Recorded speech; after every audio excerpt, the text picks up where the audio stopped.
I am proud to announce that we are going to give the power back to the people who read your papers, who watch your television shows, and who listen to your radio stations. I want to throw to one other clip because you sort of referenced this when you were talking about the AP, and this sort of gets to what now, after all these years, has brought people like me and you together and our audiences together and the whole reshaping of the media landscape. Karoline Leavitt was, who's the White House press secretary, of course, was talking about what's going on with the press pool and how they are going to treat the ever-changing media landscape. As you all know, for decades, a group of DC-based journalists, the White House Correspondents Association, has long dictated which journalists get to ask questions of the President of the United States in these most intimate spaces. Not anymore.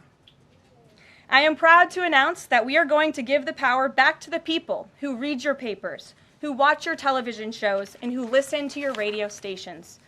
Moving forward, the White House press pool will be determined by the White House press team.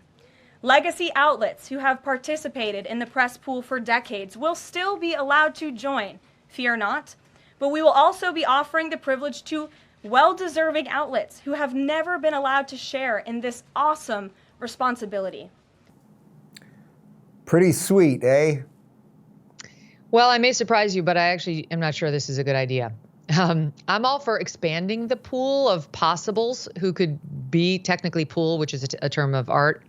But when you're pool, it means you have the resources to cover the president with, the appropriate number of cameras and the appropriate number of microphones, and you can handle the audio and you can handle the cables and all the stuff that comes with handling the president.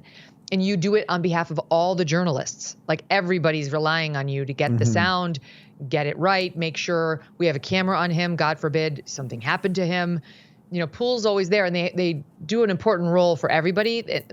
Yes, there are some opportunities for bias, but a lot of the times it's just you're covering him. The rest of us need to go to sleep, and this outlet will make sure we've got eyes on the president if he's not dark. And so I definitely would not want to see that go to, just some outlet that loves Trump, but maybe isn't as well funded and doesn't have the experience in doing it. This is an area in which we need some experience. So I don't know. I get what she's going for. I'm not sure this is a great way of, pushing back on press bias, which I completely acknowledge exists. This is the first move on the press. I'm like, this may not work out the way you hope it will.